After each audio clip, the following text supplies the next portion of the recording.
Good morning, ladies and gentlemen, and welcome to the public launch of the EuTRACE project, the European Transdisciplinary Assessment of Climate Engineering.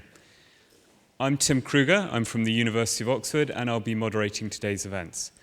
Before we get started, I've got a few housekeeping notices. First of all, we're not expecting any fire alarms today, so if there is a fire alarm, please leave through the fire exits, which are at that end of the building and at that end as well. There are toilets on the floor below this one, on the fourth floor. Can I ask you all to please check your mobiles to check that they are switched to silent, please? The timing for today, we're going to start now with a brief introduction presentation on the EuTRACE project, and that's going to be followed by very brief presentations from 4 panelists here who will explain their work in the project.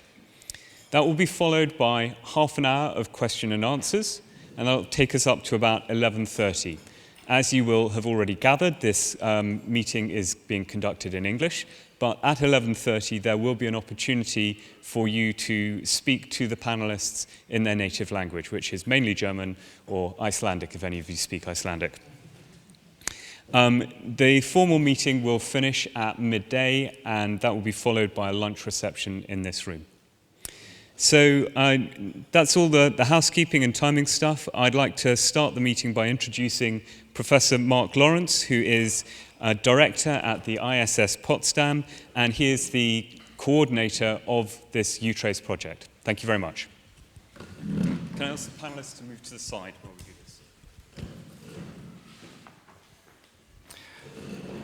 this? So thank you very much, Tim.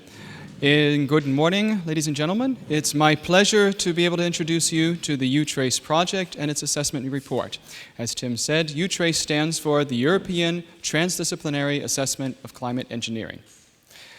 Climate engineering is being discussed against the background of climate change, which you will all be quite familiar with. And you'll also be familiar with the 2 main approaches to addressing climate change, namely mitigation, which is reducing our emissions of carbon dioxide and other greenhouse gases and particles, and adaptation, which is reducing our vulnerability.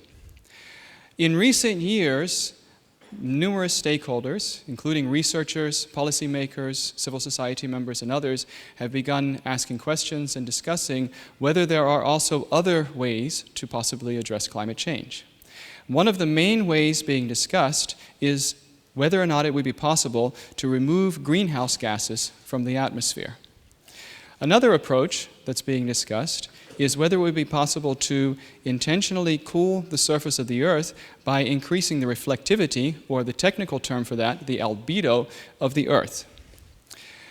These 2 approaches together are being referred to collectively under the umbrella term of climate engineering, also under the term geoengineering, which is usually used synonymously with climate engineering. Now, I won't go into detail about all the different types of techniques that have been proposed, which we looked at in the assessment, but I'll point out that in the assessment, we took a closer look into 3 particular techniques, namely BECCS, which stands for bioenergy combined with carbon capture and sequestration, ocean iron fertilization, and stratospheric aerosol particle injections. What we found in the assessment report is that generally for the techniques proposed for greenhouse gas removal, there is certainly a potential for these techniques to contribute to a long-term stabilization of greenhouse gas levels in the atmosphere, if this is done in combination with mitigation, and of course if the technological capacities turn out to actually be feasible.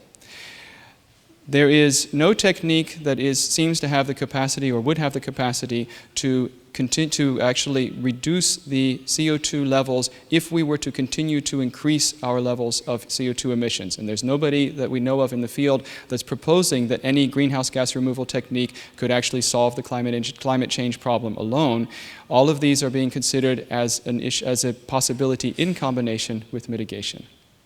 For albedo modification techniques, we find that several of these, based on initial research, have the potential to rapidly reduce the global mean temperatures.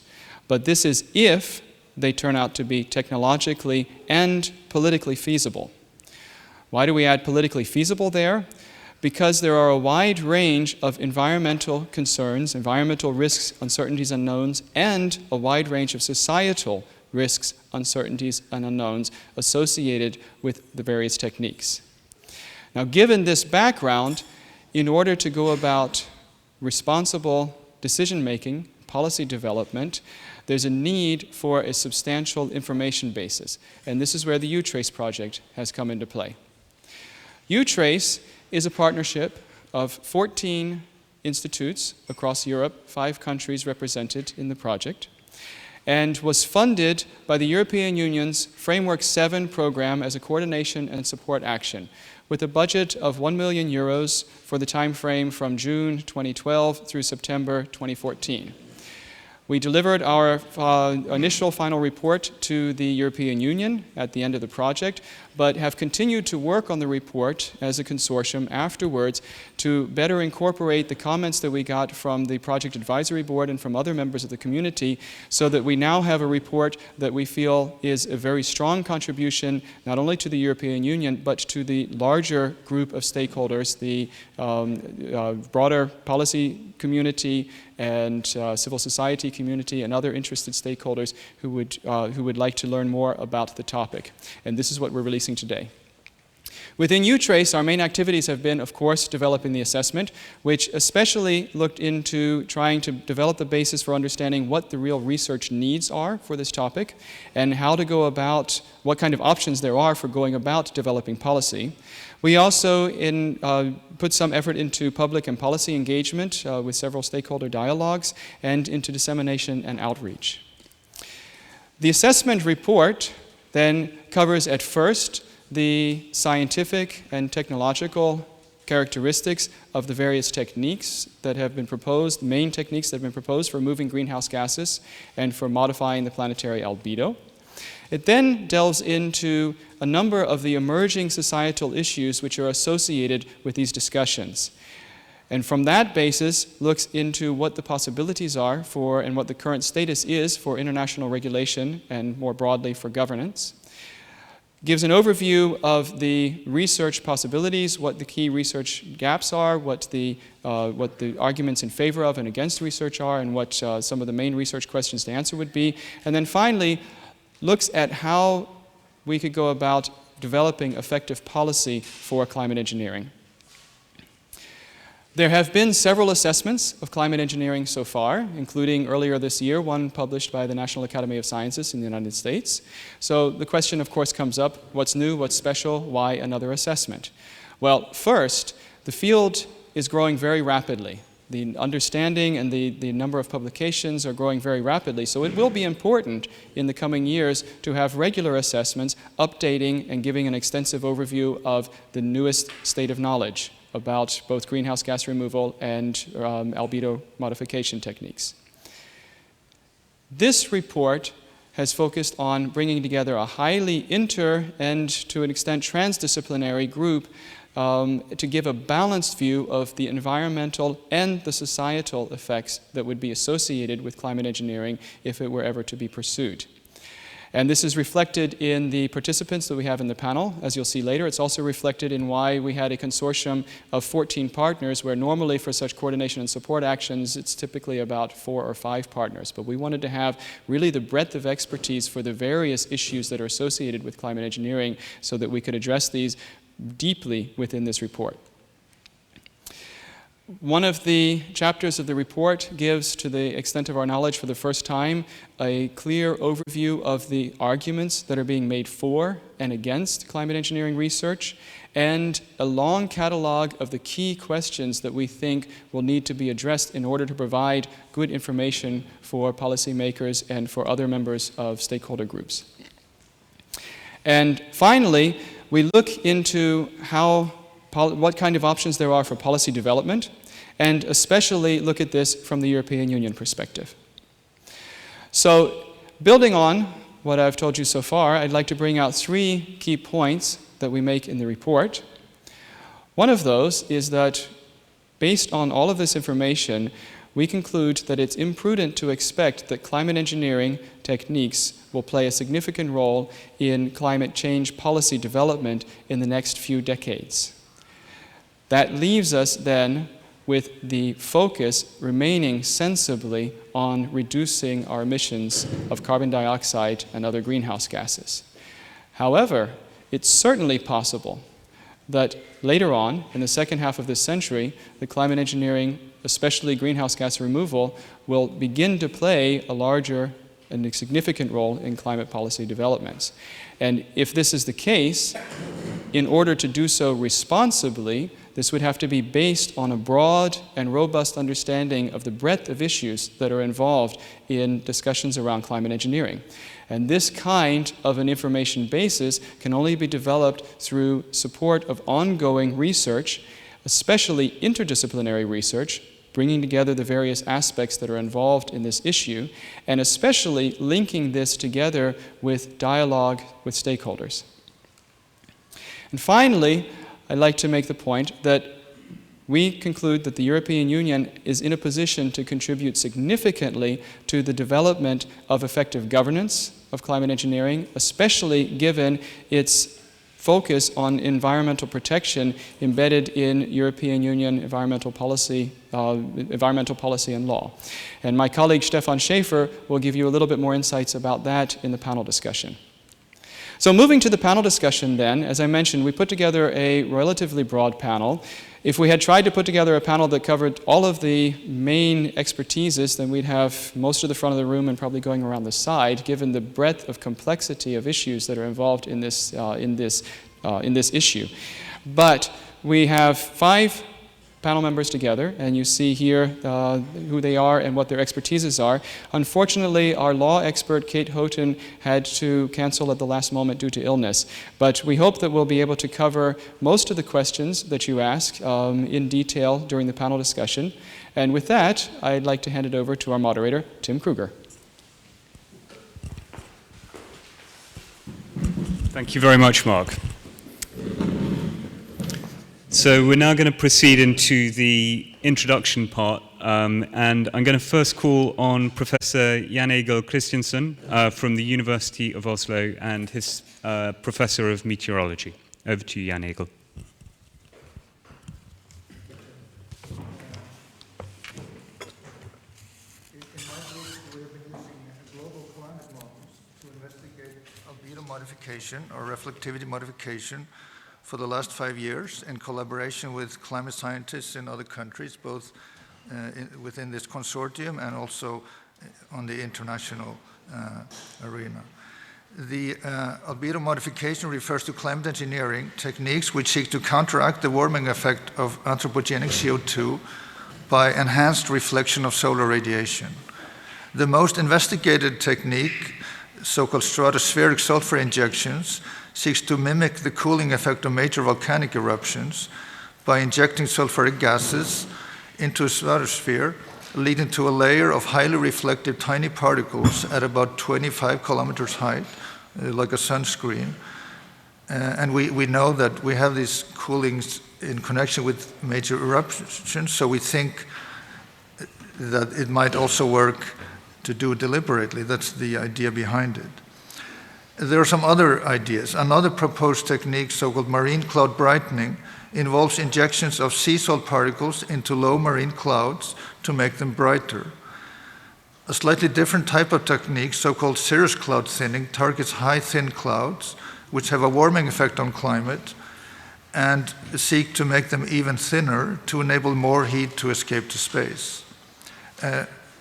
In the models, for all these techniques, if enough material is injected, a partial or even full cancellation of global warming is achieved. However, along with potential benefits, there will also be side effects. For instance, changes in the hydrological cycle, precipitation patterns, with winners in some regions and losers in other regions. Other side effects include, for instance, stratospheric ozone depletion. Common to all the proposed methods is that the uncertainties are large, both concerning injection mechanisms and effectiveness. One reason for this large uncertainty is that our incomplete understanding of the underlying cloud and aerosol processes greatly limits the capability of the climate models that we use to deal with these questions.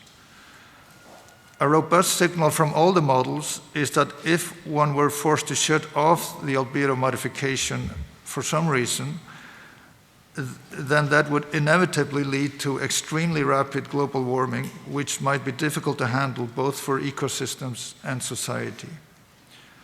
In summary, climate engineering by albedo modification has the potential to significantly cool the climate, but there are huge uncertainties about the cost, the technical feasibility, and the scientific soundness of the proposed techniques, and there are huge risks involved. Jan Egel. The way we're going to work this is we're going to have the statements from all the panelists and then follow that with questions after that. So I would next like to call on Wilfried Rickels, Dr. Wilfried Rickels, who is at the Kiel Institute for World Economy, and his specialism is economics. Yeah, thank you, Tim. I had the pleasure to work in particular on economic aspects in this excellent interdisciplinary research team responsible for the EuTRACE report. Following the preceding speakers, I would also like to stress that we have two very distinct sets of technologies, also from an economic perspective, namely carbon dioxide removal and radiation management. One could argue that as far as carbon dioxide removal measures are concerned, climate engineering is already required. Maintaining the 2-degree goal without carbon dioxide removal measures, such as biochar production, afforestation, or even air capture, does not seem to be a realistic option. Carbon dioxide removal measures affect directly atmospheric carbon concentration, and therefore their economic prospects can more easily compare to emission control than that's the case for radiation management. Even if carbon dioxide removal discouraged emission control, the net effect would still be lower atmospheric carbon concentration. Nevertheless, existing studies on the large-scale deployment of carbon dioxide removal neglect the role of price effects and therefore the effects on the entire economy. In particular, land-based carbon dioxide removal, even if combined with carbon capture and storage, is expected to have significant influences on land and food prices. The economic limitations on the potential of land-based carbon dioxide removal are not yet properly investigated or acknowledged. Turning now to the other group of measures, radiation management, one needs to stress that these measures have the distinct feature of a very high leverage, allowing to influence the temperature within a time scale of a year. This is neither possible with emission control or carbon dioxide removal, at least not at feasible costs. This high leverage seems to provide in general insurance against unforeseen or even catastrophic climate change. However, there is still significant uncertainty about both the effectiveness and the efficiency of radiation management measures, and therefore the potential of those measures to reduce climate change risks in practice. Obviously, the characteristics of the artificial climate would not all be negative, but it's clear that the costs and benefits would be unevenly distributed regionally, implying that there will be also great differences in countries' desired levels of radiation management. Obviously, even the most ambitious and precautionary research program will not be able to completely eliminate the risks of using climate engineering measures, in particular radiation management measures. However, ignoring these risks could result in a false sense of security in dealing with climate change. Thank you. Thank you very much, Wilfried. And our third speaker is Professor Jürgen Scheffran from the Institute of Geography at the University of Hamburg. And he's going to talk about the... what are you going to talk about? Yes, I will focus on the potential risks and conflicts associated with climate engineering. Since this is a large endeavor, you could imagine that this is affecting social and natural systems at a large scale. And we have identified a few potential risk and conflict areas. One is the competition over scarce resources, because these techniques require major infrastructures to compensate for the effects of climate change, either by reducing the concentration or by changing the radiation balance. And this increases the potential need for water, energy, land, Also for labor, for various other materials, and that could increase the competition for these resources and have an impact on the world economy. The second potential field of risk and conflicts is the resistance from actors that are against climate engineering, either local actors that are not satisfied with the implications of climate engineering and that, for instance, are against capturing of CO2 or the various risks associated with climate engineering. The third type of risk and conflict is the distribution effects and the conflicts over the distribution of benefits, costs, and risks, either within societies and between nations internationally.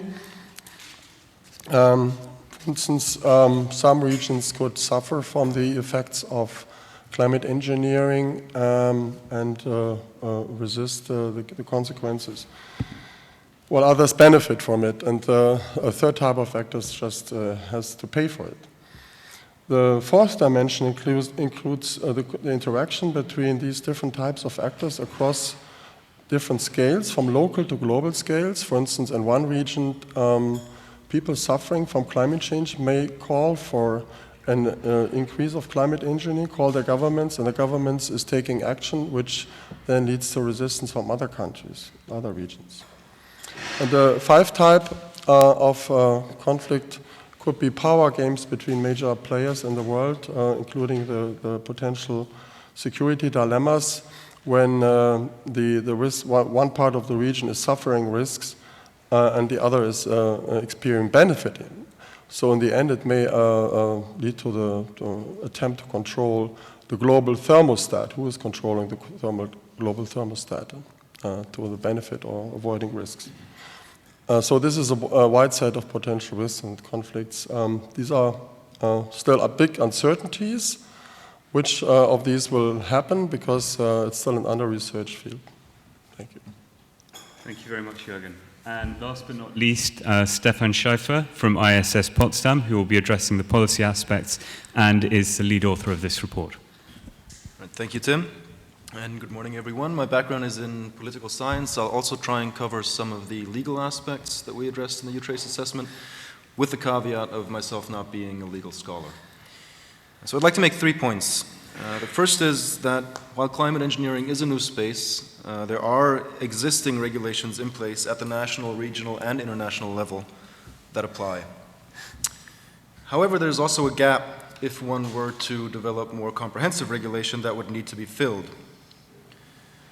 There might not be an immediate need to fill this gap right now, but however, in the future, such a need might arise, and generally it's useful to be prepared, to be politically prepared to fill this gap. And this is also, of course, one of the reasons for why we conducted the EuTRACE assessment, to assist the European Union in developing a political preparedness for developing further regulation and governance and policies on climate engineering. And I'd be happy to discuss some of the specific policy developments that we discussed in the EuTRACE report in the Q&A period. Now, the second point, and the third point as well, that I'm going to bring up are closely related to this potential future need for further regulation and governance that is more comprehensive than what already exists. So we all hope that Paris in December, the Paris COP, where states will negotiate an agreement to reduce emissions, and related efforts that aim at reducing greenhouse gas emissions will succeed, and that subsequently global warming will be limited to less than 2 degrees Celsius during the century, as politically agreed upon at the international level.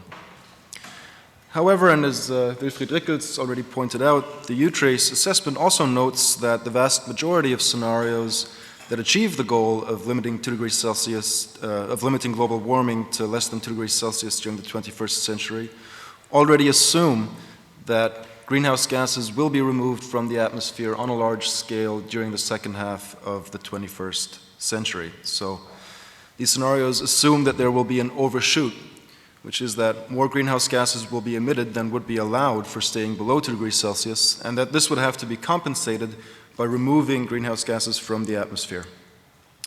So seen from this perspective, research on removing greenhouse gases from the atmosphere could actually become a significant component of developing and evaluating policy options for staying below 2 degrees Celsius in the future.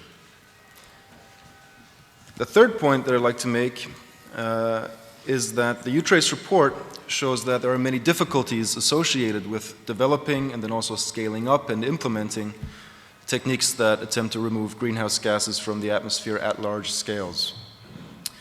And combined with the currently slow progress on implementing climate change mitigation measures, a strict commitment to 2 degrees Celsius, to limiting global warming to 2 degrees Celsius during the 21st century, could eventually lead to a very difficult decision over whether to attempt to reduce global warming by reflecting incoming sunlight back into space, or allowing, recognizing that this would be very risky, as pointed out by the previous speakers, allowing the 2 degrees Celsius threshold to be crossed. And thereby, returning to my first point, taken together, this creates a certain need to at least reflect upon and consider what options might be for developing governance should such situations unfold.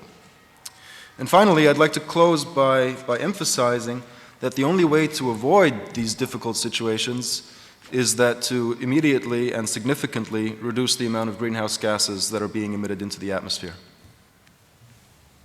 Thank you very much indeed, Stefan, and thank you to all the panelists. The floor is now open for questions. So do we have any?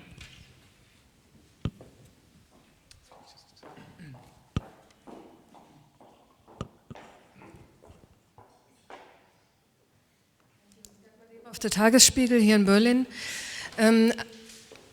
Several of you made the point that maybe in the second half of the century we might be in a situation in which at least removal techniques might be necessary.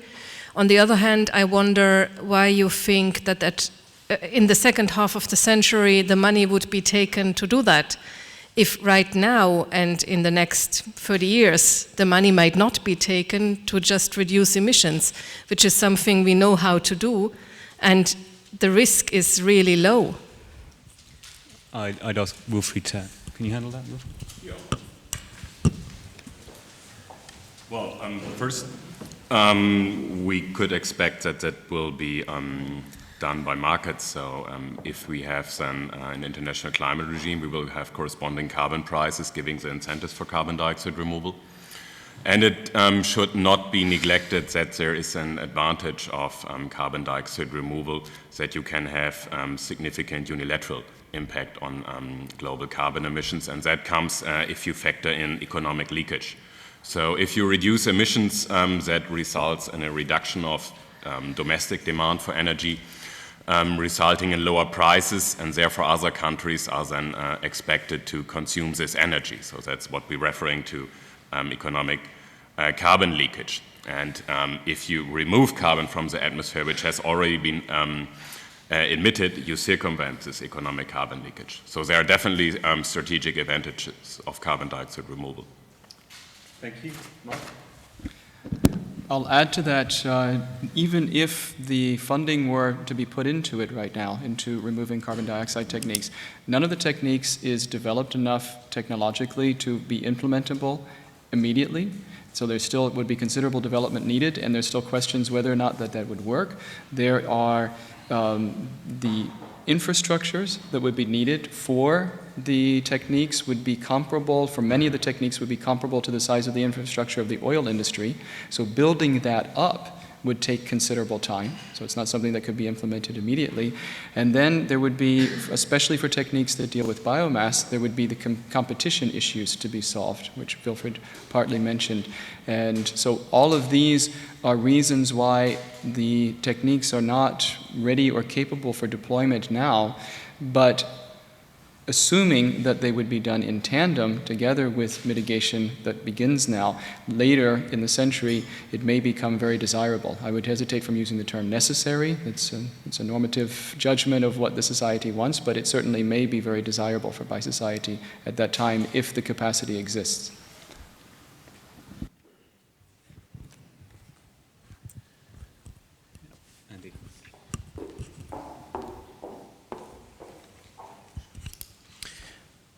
Thanks, chaps. Andy Parker, IASS.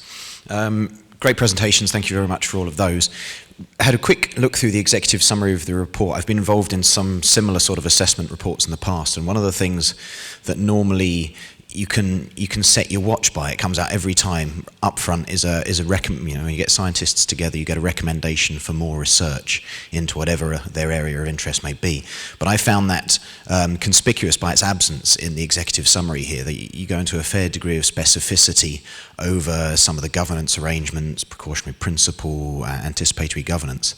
But there's only a very general statement about how a broad and robust understanding of climate engineering would be valuable. So can you clarify, do you support research into this, and if so, why, and if not, why not?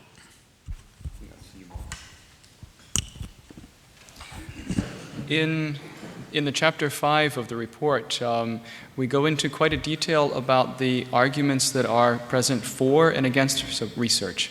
And there are strong arguments on both sides. And so rather than making a blanket statement as a flat recommendation, given that, of course, there's a substantial differentiation from technique to technique, and we haven't spoken about that so much here. We've been talking largely under the blanket term climate engineering, but of course there's a great differentiation that needs to be made from technique to technique.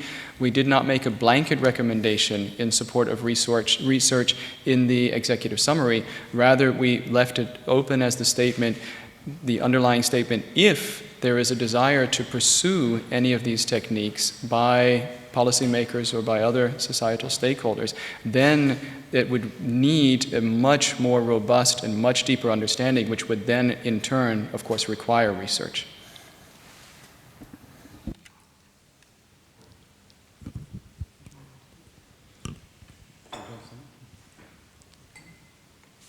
One short follow-up comment. I think that's very important what Mark just said. It's the question what kind of research, and in particular because of this slippery slope argument, and I think Stefan will talk about that later.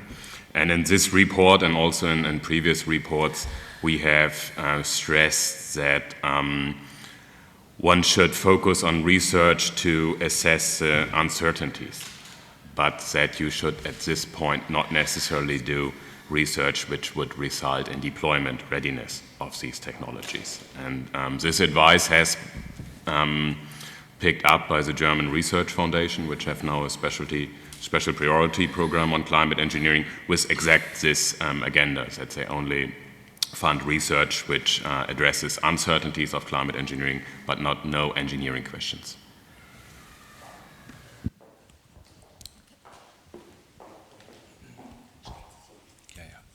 Vielen Dank. Jürgen Struck vom Agrarzeitung Deutscher Fachverlag in Frankfurt. I would like to address one question to anybody of you, I don't know. Can you please anybody of you, formulate any consequences or demands on agriculture production in future? Because agriculture, of course, is an important factor in this household with CO2.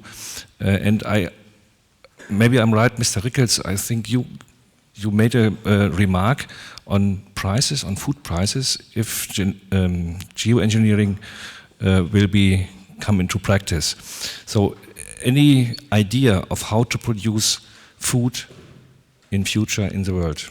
Small scale, big scale, whatever. Yeah, a very, very important question. Again, we have to remember that we are talking about two different sets of technologies. If we would like to do large-scale carbon dioxide removal on land, we will have conflicts with land use for agricultural production. And current studies, also like the estimates in the IPCC, who just assume that we achieve this negative emissions, have not properly investigated and acknowledged that, in particular the effect of food prices. So that's, I think, a very important research gap. The other techniques, we still have to say we do not really know, because radiation management results in an uneven compensation of climate variables across the globe. But that does not necessarily have to be all negative. So more recent studies show that for water stress, or most responsible for water stress are extreme hot days. So even in an engineered climate with radiation management, which would have less precipitation than the pre-industrial level, it might be that crops would have less water stress than in a scenario with climate change. And that makes it very difficult for assessment, and we still need better integrated assessment models, because with radiation management you have this effect of carbon dioxide removal, of carbon dioxide concentration and temperature disentangled. So you can have low temperatures with high carbon concentration, which would actually be a fertilizer for the agriculture sector. So there are voices and studies who point out that with radiation management, one could shift the world into a more productive place regarding agriculture production, but that's very uncertain, because the scientific models are not yet capable to predict with a good spatial resolution how the changes in temperature and precipitation will exactly be.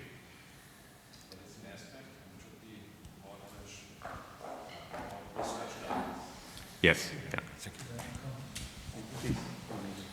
Yes, I think it's a very good question, very important question, and I could just add to Wilfried's remarks that this is now starting to be addressed in the climate models, like linking the climate models to crop models, so that we can actually feed the output from the climate models to crop models, where we can really start looking into these kinds of questions. But so far the results are just preliminary, so it's not possible to draw any conclusions. But this is definitely a research direction that we're going into.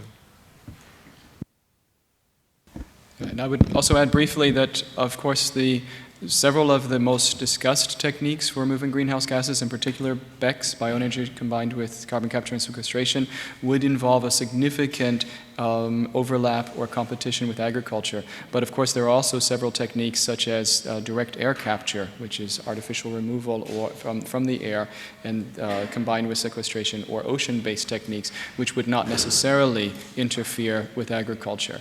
They may still have crossover effects with agriculture due to the resources needed for setting up the infrastructures, due to the changes in climate that come, due to the changes in CO2 levels that come. So there may be effects on agriculture, but they're not directly affecting and competing with land. I would also like to make one other clarification. You'll hear amongst the panel probably several different terminologies being used. And the field is relatively heterogeneous in its use of terminology. I mentioned two terms for the blanket term, climate engineering and geoengineering. The National Academy of Sciences is now calling it climate intervention. Also, for the term reflectivity modification, we use that as the more public-oriented term, or albedo modification is the technical term. This is also broadly referred to as radiation management, which Wilfried Rickels tends to use, or solar radiation management, which much of the community uses. So just as a clarification, if you hear terms that you're not sure of because of this breadth of common terminology, then please just ask for a quick clarification.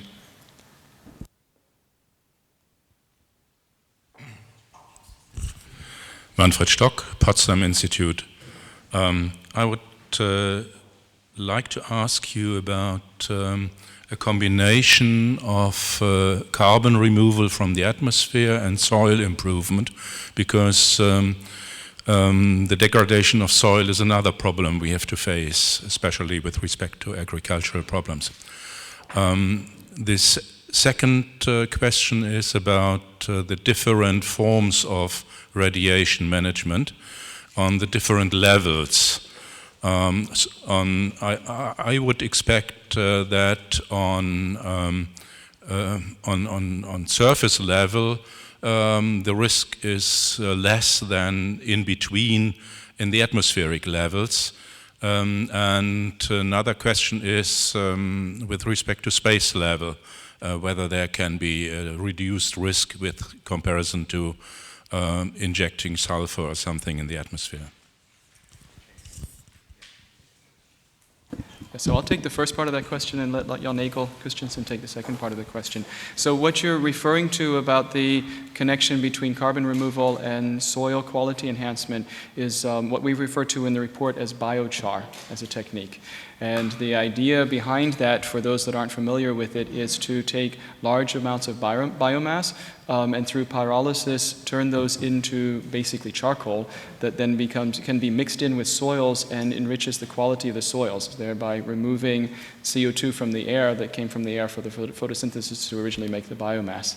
In the report, we don't have any of our land-based experts on the panel. They weren't able to join us today, but I can give you a quick idea of what our assessment is of that. And in the report, what we found from the literature is that the maximum estimated contribution that could make, and that is making vast assumptions about the amount of biomass that would be input into this technique, would be of the order of 3.5 gigatons of carbon dioxide per year, so about 10% of our current emissions. So it's not going to be, like I mentioned for all of the techniques, it's not something that would solve the situation by itself. It is a technique that may play a small contribution, especially if emission levels are stabilized or reduced in the future. However, there are lots of uncertainties still involved with this, like many of the techniques, in terms of the actual the pyrolysis, in terms of how to build an infrastructure that would not then interfere with agriculture, as the question came up before, in terms of building an infrastructure that would also be non-polluting, since pyrolysis can very easily lead to black carbon and other emissions, and then building the infrastructure for distribution appropriately into soil regions, into regions where it would be mixed in with the soils. And then, so far, mixing in biochar with soils has only been done on a very small scale and tested on small scale. It's very unclear what happens when this is scaled up to, if this were scaled up to an immense scale, then would it change the general characteristics of the soil over long term? We don't have really an insight into that. So there's many questions that would need to be resolved before a technique like that could be pursued. This gives you an example of the kinds of issues that we've found around most of the techniques, which is why we conclude that the contribution to near-term removal of carbon dioxide is highly unlikely. But after many of these issues are resolved, and if the social issues, like the competition with agriculture, are resolved, then there may be a contribution later in the century. Yeah, to the second part of the question about the risks involved in the various radiation management options or albedo modification options. Yeah, it depends a little bit. I mean, there are different types of risk. For instance, I already mentioned that in connection with stratospheric sulfur injections, there is a risk of ozone depletion. Which may not be as large as we thought initially when we saw this in our models, but which is still something that we really need to be concerned about. So in that sense, you might think that it might be safer to do albedo modification at the surface, but it's actually not that simple, because based on our model simulations and also in agreement with our understanding of the climate system, if we, for instance, do desert albedo modification, if we artificially greatly enhance the reflectivity of the desert regions, then that would lead to a detrimental effect on precipitation over low-latitude land regions, because it would create a circulation pattern which would greatly diminish precipitation in those regions, so that it essentially would mean that the deserts would expand. Whereas, for instance, if we do the opposite, marine cloud brightening, where we are doing the cooling over ocean, we see the opposite. We see a certain tendency of increased precipitation over land regions and reduced over ocean. So this question of risks is actually quite tricky, and it really needs to be investigated carefully. And one thing also to keep in mind is that in the case of stratospheric sulfur injection, then we would essentially get a haze layer that is global. So we have a global sort of blanket that reflects some of the solar radiation. And the other techniques do not have that global aspect. So like marine cloud brightening, we're only enhancing the reflectivity of limited regions over the ocean, or desert modification, the same thing, only certain regions over land. Cirrus cloud thinning would also probably only work at relatively high latitudes, so it would also, which might be beneficial for the Arctic sea ice if it were to work. So there are very many aspects here, and it's and another aspect, for instance, in marine cloud brightening, we would be injecting sea salt into these low clouds, so we might get problems with corrosion in near coastal regions. So it's a long list of issues, and it's really difficult to draw a firm conclusion of which one is the riskiest. Yeah. Thank you, Bernd. Thank you, Heiner Banking. As you mentioned, Professor Lawrence, biochar, we have since 10 years these discussions with terra preta. There, as civilizations have been done on large scale everywhere, it was possible to really create humus. And his colleague studied much about the earthworm, so there are some really natural processes so we can make socio-cultural or eco-socio-cultural designs and architecture which are in our set. So I think when I hear this discussion, and I was here last week, we should step back. There was a systemic error by missing soil, Mr. Schäfer is saying now, but it was placed in Rio, 92. So isn't it necessary to really look into the win-win possibilities as it was designed in the MDGs, also for the SDGs, that we come to integrated proposals, which I'm just coming from Brussels, from the European Commission. There are integrated approaches there, like with musselry farms, to clean oceans and provide food and infrastructure and soil agglomeration through the shells to really look into natural processes and not get stuck to our old urban designs and sewer systems, which are really the root. What we are doing here is just shoveling shares on the Titanic. The question is, can you take a step back? Okay. Okay, about the take a step back, I'm not sure that I understood quite that part of the question, but the first part of the question about the biochar and terra preta, there I would comment on that. We should also be careful to consider decoupling some issues. For instance, first off, there was a substantial difference in population long ago and now in terms of the amount of impact we're having on the environment, including our CO2 emissions. There may be very, very good reasons for producing biochar and mixing them in with soils to enhance the quality of the soils that have nothing to do with climate change.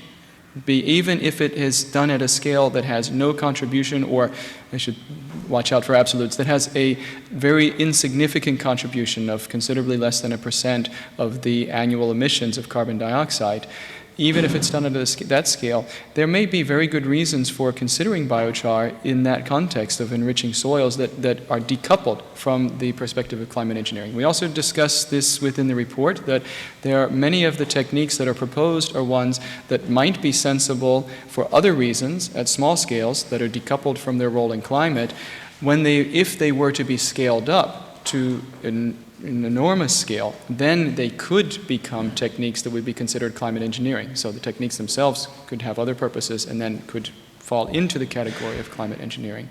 And I think if maybe that's what you mean by taking a step back and looking at the broader picture, and yes, we do take that broader picture perspective in the report and discuss the techniques also from the potential that some of them may have other purposes besides contributing to reducing climate change.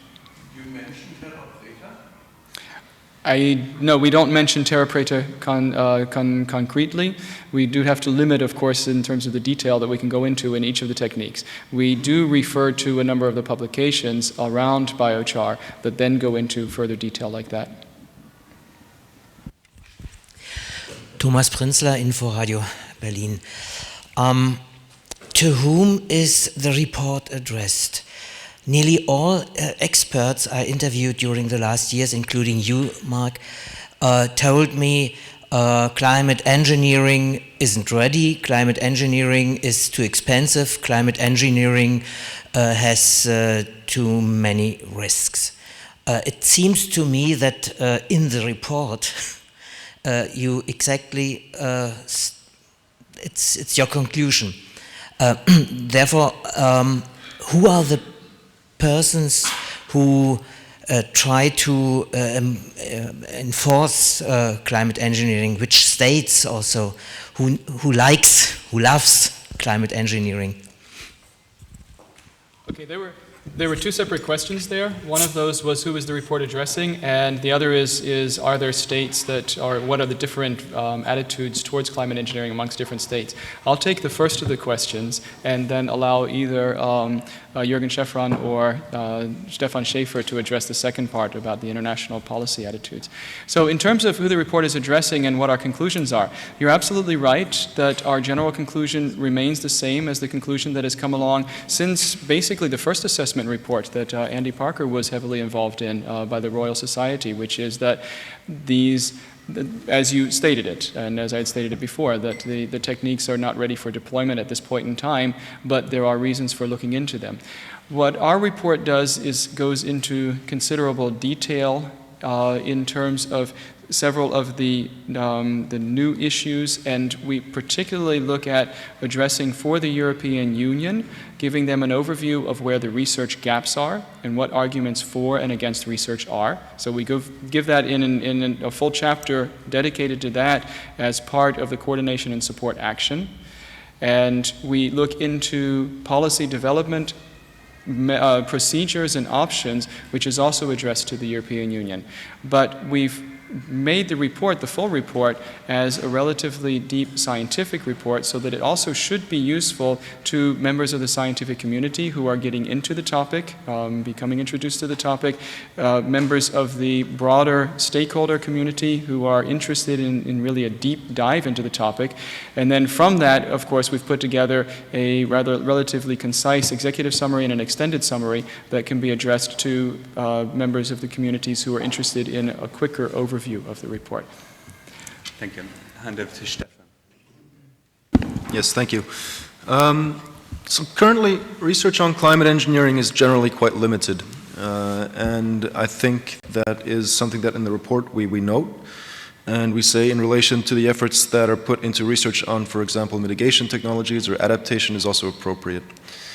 Regarding the question of who this report then addresses in terms of policy development, that's a different question, I think. So the prospect raised by climate engineering, and as I've been trying to develop in my earlier short presentation, has led to a certain political interest in the topic, based on the fact that some of these techniques are perceived as perhaps providing a potential contribution to climate policy later in the century.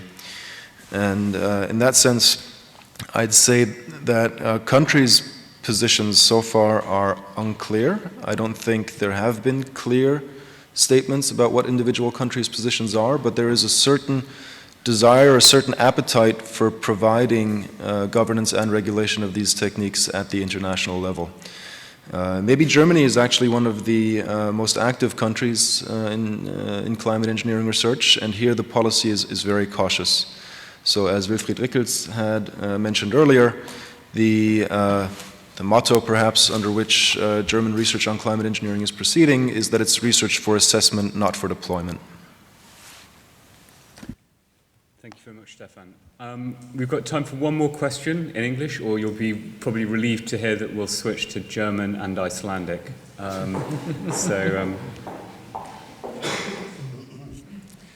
Alexander Gusev, IASS. Your project covers different aspects of climate engineering and also involves different research disciplines. And I'm curious about methodology used and how the research process was organized, maybe working groups or something else. Yeah, I I think I understood. Your question was about the methodology used for the research. Okay, to make it clear, this is what the European Union calls a coordination and support action project. So it doesn't involve substantial amounts of original research.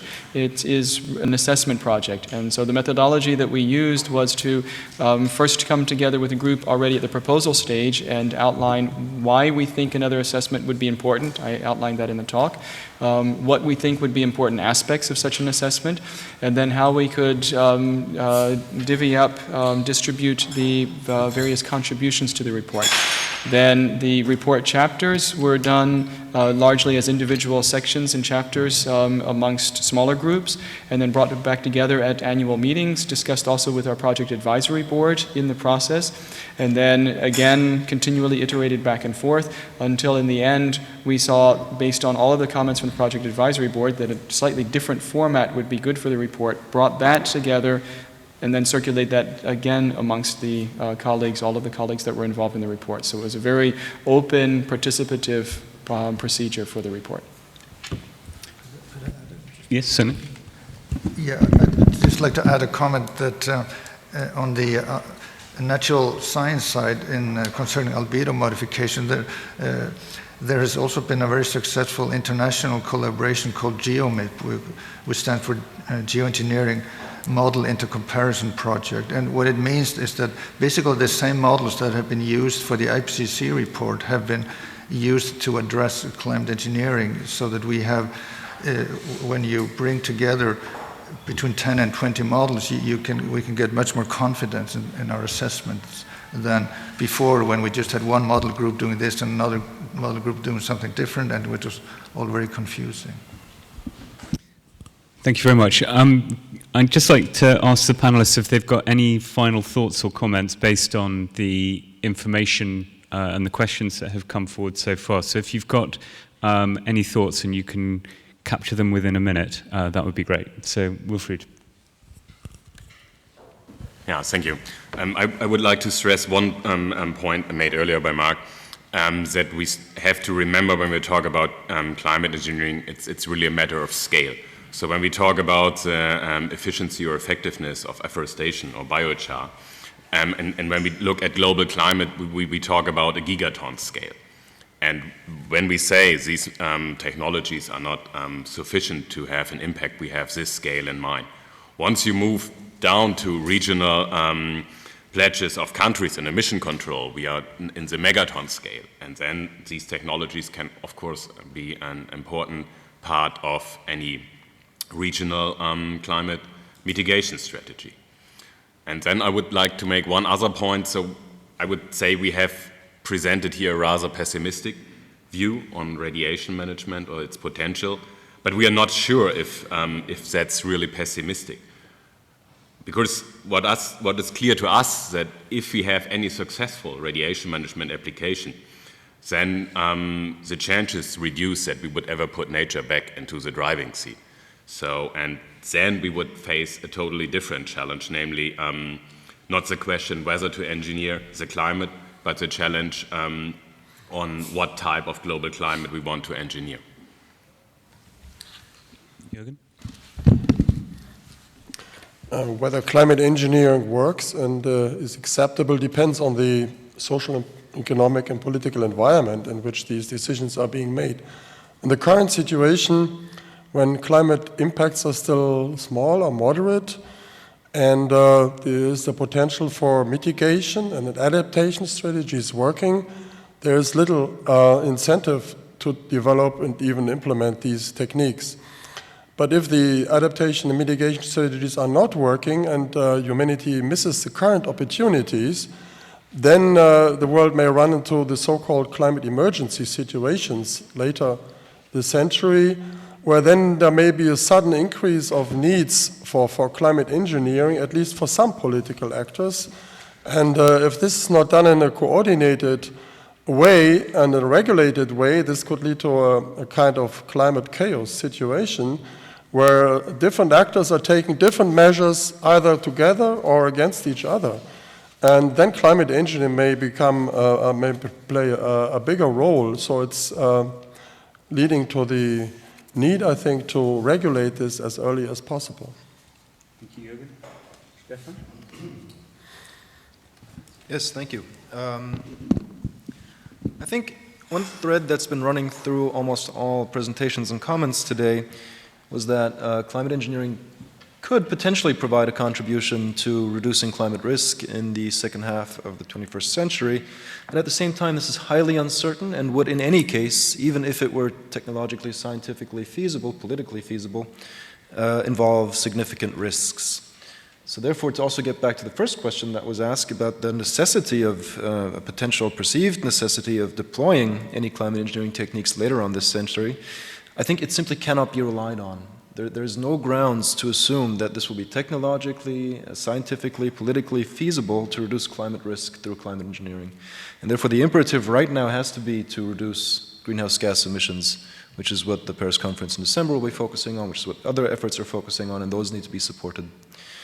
The second aspect that the large uncertainties and risks involved point to is that science and engineering can't navigate this space alone. So there's a great need for, in moving ahead in this area, which I think is important. It's important to assess the potential of these techniques.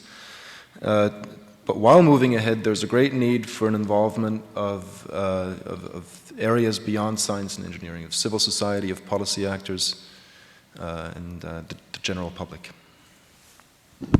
Thank you, Stefan. Over to you, Jan Egel. Yes, I'd like to raise a couple of points. First of all, the reason we are here today is that humanity has failed to address the global warming problem.